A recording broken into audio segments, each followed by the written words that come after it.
Hello दोस्तों, स्वागत है आपका एक नए वीडियो में। जो बच्चे सीरीज देख रहे हैं प्रॉपर उनके लिए अगली वीडियोस लेके आ गए हैं। नीचे डिस्क्रिप्शन में लिंक है, मोस्ट वांटेड, बिल्कुल छांट के सारी चीजें बना दी गई हैं। नीचे डिस्क्रिप्शन में लिंक है, प्लेलिस्ट में जाइए। पूरी प्लेलिस्ट देखने में 4 से 5 घंटे लगेंगे। देख डालिए और तैयार हो जाइए यूपी बोर्ड के लिए। 2 और इंपॉर्टेंट क्वेश्चन है सर। एक है दोहरा निषेचन क्या होता है और एक आनुवांशिक रोग क्या होते हैं। तो बिल्कुल आसान है सर।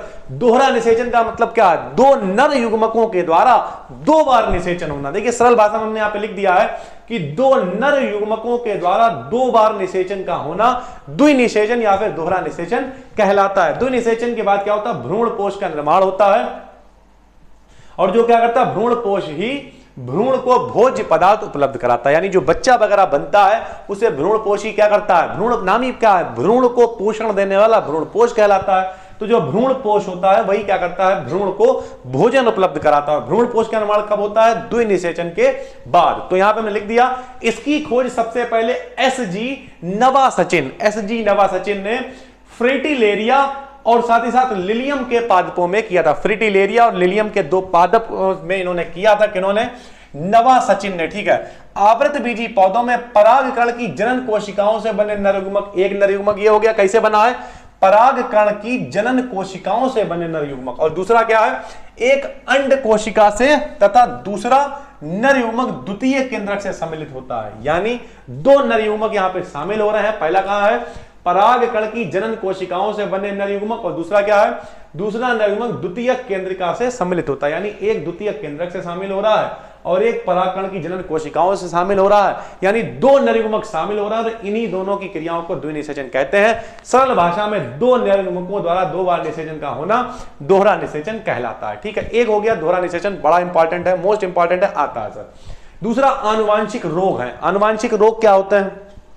आनुवांशिक का मतलब क्या होता है? माता पिता के लक्षणों का संतान में पहुंचना आनुवांशिकता कहलाता। सबको पता है, Gregor John Mendel, proper playlist में हमने पढ़ाया हुआ है, नीचे डिस्क्रिप्शन में दे रखी, मोस्ट इंपॉर्टेंट। ठीक है सर। तो आनुवांशिक रोग क्या है? वे रोग जो किसी संतान को अपने माता पिता से आनुवांशिक रूप से प्राप्त होते हैं। वे रोग जो किसी संतान को अपने माता पिता से आनुवांशिक रूप से प्राप्त होते हैं, आनुवांशिक रोग कहलाते हैं। जैसे कौन कौन से होते हैं भैया? एक तो वर्णांधता हो गया। ये देखिए, वर्णांधता में आदमी को लाल और हरा रंग नहीं दिखाई देता, ज्यादातर पुरुषों में होता है। सारे के सारे जो यहां लिखे हुए जन्मजात होते हैं, तो लाल व हरा रंग पहचानने की क्षमता नहीं होती। फिर एक होता है टर्नर सिंड्रोम। कौन सा होता है? Turner syndrome. स्त्रियों में गुणसूत्रों की संख्या 45, यानी नॉर्मली कितनी होती है? मनुष्यों में 46 होती है। टर्नर सिंड्रोम में कितनी रह जाती है? 45 रह जाती है। फिर एक होता है क्लीनेफिल्टर सिंड्रोम। कौन सा होता है? क्लीनेफिल्टर सिंड्रोम। पुरुषों में गुणसूत्रों की संख्या 47 हो जाती है। पुरुषों में गुणसूत्रों की संख्या कितनी हो जाती है? 47 यानी 47।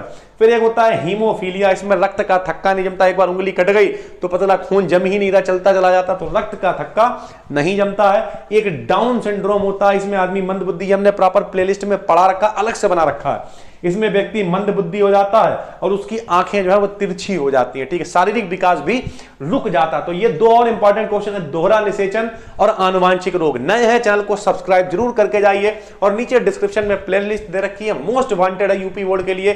4 से 5 घंटे आपको लगेंगे, पूरी पढ़ डालिए और तैयार हो जाइए यूपी बोर्ड के लिए। हम मिलते हैं जल्द ही आपसे एक नई वीडियो में, तब तक के लिए धन्यवाद।